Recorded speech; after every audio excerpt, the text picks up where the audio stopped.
नव्हे, मराठा समाजातील काही व्यक्तींना कुणबी मराठा कुणबी मराठा जात प्रमाणपत्र वाटप करण्याचे नियोजन करण्यात यावे. 2 तारखेला निघाला. आता ताबडतोब 10 तारखेला त्यांचं म्हणणं आता वाटप करून टाका. पालकमंत्र्यांनी तिकडे पाहू शकतो.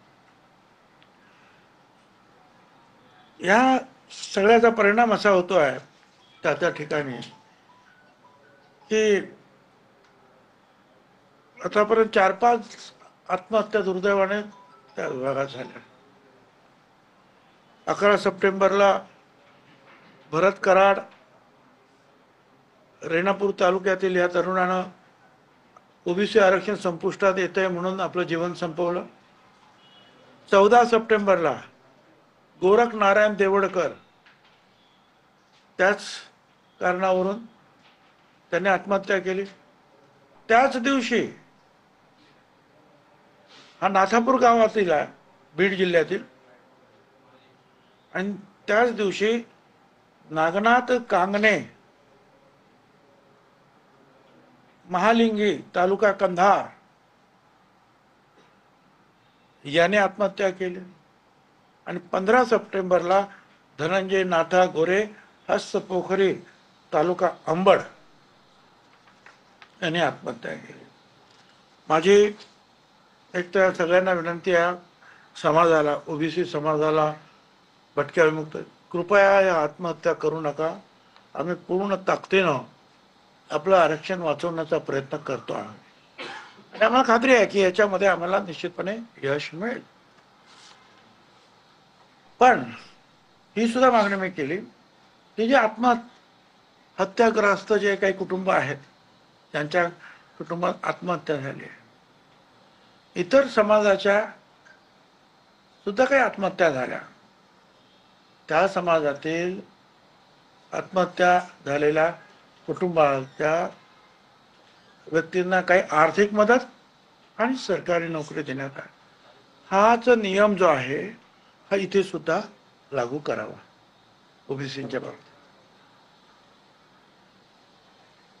हे जे होत आहे ते आपण मगाशी तुम्ही त्याप्रमाणे हे पहा, मराठा कुणबी हाताने लिहिलेला आहे, सरळ सरळ.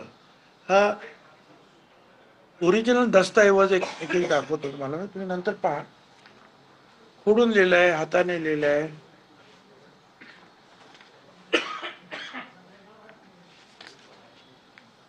मराठी कुणबी, मराठा कुणबी, मराठी कुणबी,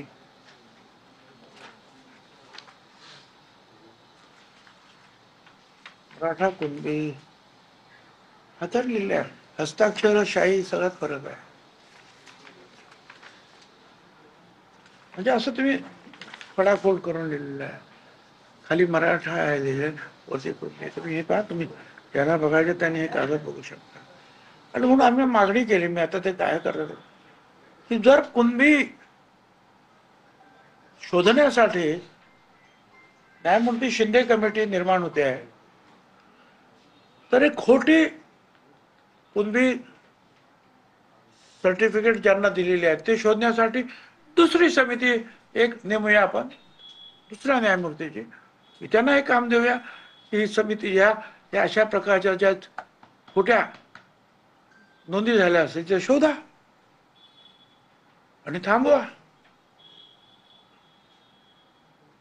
आणि ओबीसी समितीचा तो अधिकारच आहे की ओबीसीच्या या गोष्टीचं सगळं संरक्षण करणं.